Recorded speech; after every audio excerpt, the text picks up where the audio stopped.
Sasa leo nataka nikufundishe jambo muhimu sana.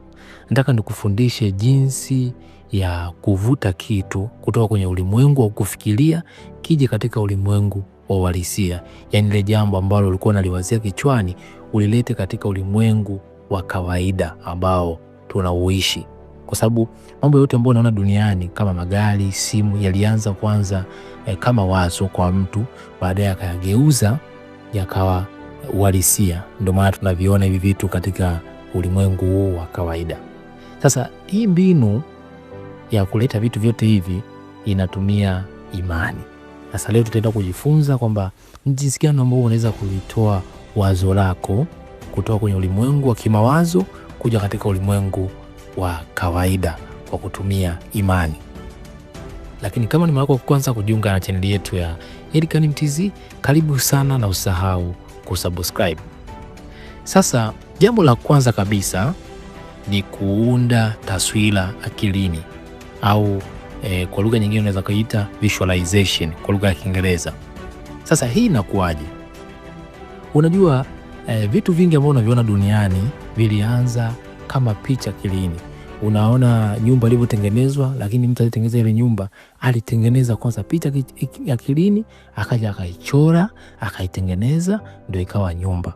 Kwa hiyo jambo lolote ukitaka kwanza kulileta katika ulimwengu wa kawaida ni lazima utengeneze picha akilini mwako.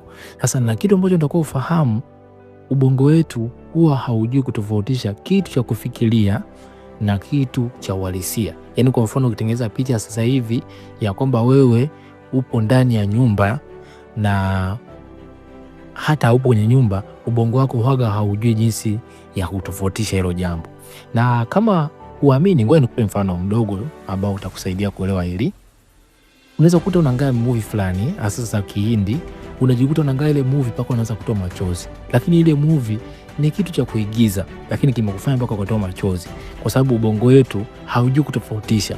Na sasa unaona hapo kwamba ubongo hauwezi kutofautisha kitu cha uhalisia na kitu cha kufikirika.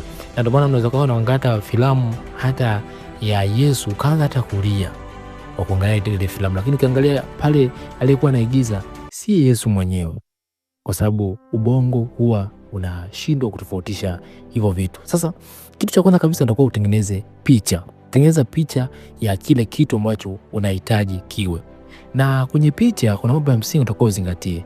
Jambo la kwanza kabisa, kwenye hiyo picha unajionaje? Kwamba hiyo picha ndani yake, kwa mfano labda unatengeneza picha labda ya gari au ya kazi, unajionaje kwenye hiyo kazi ambayo unaitaka wewe? Yaani uko vipi, mazingira yakoje? Lakini jambo jingine, watu gani ambao wanakuzunguka wanafurahia mafanikio yako? Aidha rafiki yako au watu waliopata taarifa kuhusu hiyo jambo. Lakini hiyo sehemu inafananaje? Kwa kwenye kutengeneza picha lazima vitu vizingatie kwamba hiyo sehemu inafananaje, unajisikiaje, na watu wanaokuzunguka pale ni kina nani wanashirikia mafanikio yako. Hapo picha itakuwa na nguvu kubwa ya uhalisia. Kwa hiyo tengeneza kwanza picha. Ukishatengeneza picha, alafu zingatia hivi vitu vitatu. Tuchukulie mfano labda mtu anataka labda kununua gari. Tengeneza picha ya kwamba upo ndani ya hilo gari ambalo unataka kulinunua. Labda tuseme, tuchukulie mfano labda Range Rover. Hiyo Range Rover inafananaje? Kwa sababu Range Rover ziko nyingi. Kuna nyeusi, nyeupe. Ione rangi yake, jinsi inavyounguruma, yani inafananaje. Alafu pia angalia pia unajisikiaje ukiwa na hiyo gari. Yaani jinsi unavyoendesha, jioni ukiwa unaendesha, jinsi ulivyokuwa unashuka, unavyofanya shughuli mbalimbali ukiwa na gari hiyo. Lakini pia angalia watu wanaokufurahia ukiwa na hicho kitu. Hapo sasa picha itakuwa na nguvu. Sasa baada ya kutengeneza picha, jambo la muhimu linalofuata ni imani, kwa sababu hiyo picha uliyotengeneza haiwezi kuwa na nguvu, lazima paka uwe na imani ya kuamini kwamba hiyo picha itakuwa.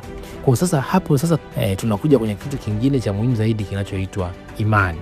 Sasa imani ni kuamini kwamba jambo hilo litatokea hata kama hakuna uhalisia wa kawaida wa kibinadamu.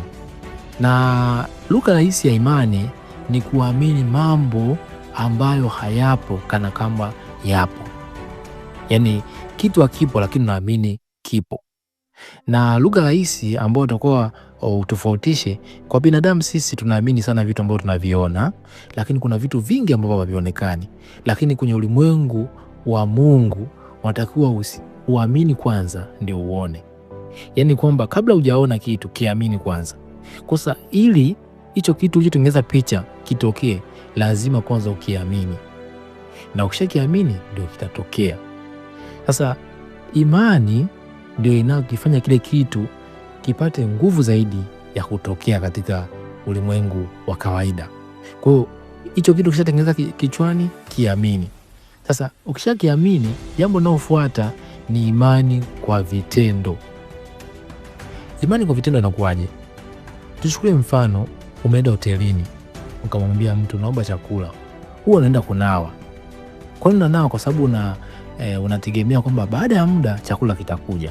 Hivyo hivyo pia huwezi kusema tu unaamini kwamba utakuwa na gari aina fulani au utapata kazi ya aina fulani alafu kalala ndani. Na hapa watu wengi ndio wanakwama. Lazima ufanye matendo kulingana na hiyo imani yako. Kwa cha kwanza, anza kuangalia ni kitu gani ambacho naweza kukianza leo ili nielekee kwenye kile ambacho nakiamini. Na inaweza kuwa hata sio jambo kubwa, fanya lile ambalo liko ndani ya uwezo wako. Hatua ndogo ndogo, kama ni kufungua biashara, anza kutafuta wazo la biashara. Kama ni kutafuta kazi, anza kuuliza watu ambao wanaweza kusaidia jambo la kazi. Anza kutafuta makampuni ambayo yanatangaza kazi. Kwa kwenye kupitia hayo matendo unayoyafanya ndio yanaanza kudhihirisha kwamba hilo jambo linakuja kwenye uhalisia. Na akili yetu ikishaanza kuona unachukua hatua ndogo ndogo, inaanza kuamini kwamba hilo jambo linaelekea kuwezekana. Kwa hiyo vitendo ni muhimu sana. Huwezi ukasema tu naamini ukakaa hapo hapo, lazima ufanye na vitendo. Ni sawa na mkulima wanaokuwa wanalima, wanaelewa kipindi cha mvua wao wanaandaa shamba. Hayo ndo matendo. Na mkulima ambaye hajaandaa shamba, mvua ikija kwanza kunyesha, akawa hajaandaa vizuri maeneo ya shambani mwake, hataweza kuvuna chochote, na baadaye mvua itakuja kumharibia na hataweza kuiwahi kwa ajili ya kuleta mavuno. Kwa hiyo matendo ni muhimu sana.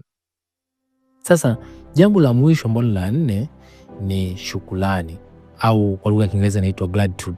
Sasa hapa ndipo kuna siri kubwa sana. Ukitaka haya mambo yote uyafanye kwa shortcut, ni kwenye shukrani. Sasa shukrani inakuwaje? Shukrani ni kuamini kwamba mambo yote ulioyaona na kuyaamini na kuyatenda kwamba tayari yameshatokea. Chukulia mfano, mimi nikaja nikakupatia kitu, utasema asante. Na unaposhukuru, labda kwa mfano, asante Mungu kwa nimepata kazi, na ukawa bado hata kazi hujaipata, maana yake unauonesha ulimwengu au unamuonesha Mungu aliyeumba ulimwengu kwamba ile kazi tayari umeipata. Na akili yetu inashindwa kutofautisha kitu cha kufikirika na cha uhalisia. Kwa unaposema asante, akili yako inaanza kufurahi na kuona kile kitu kimeshatokea hata kama bado hakijatokea, na inaanza kutafuta namna ya kuileta kija kwenye uhalisia. Sasa kwa unaposema asante, maana yake unazihirishia kwamba unaamini kwamba una uwezo wa kupokea kile kitu na kile kitu kitakuja kwa haraka zaidi. Sasa kwenye kushukuru, kwa nini kunafanya kazi zaidi? Jambo la kwanza, shukrani inabadilisha mtazamo. Unaposema labda hii kazi ni ngumu kuipata, na mwingine akasema asante Mungu kwa kuwa hii kazi nimeipata, unaona kabisa ni sentensi tofauti kabisa, zimebadilisha mtazamo. Na huwezi ukashikilia vitu viwili kwa wakati mmoja. Kwa hiyo utajikuta hii hofu ya kusema kwamba siwezi kupata kazi itapotea kwa sababu umeshukuru, na utapata ujasiri wa kusonga mbele. Lakini pia kwa nini shukrani ina matokeo makubwa zaidi? Shukrani ni sumaku ya baraka. Kama sumaku inavuta chuma, shukrani inavuta baraka.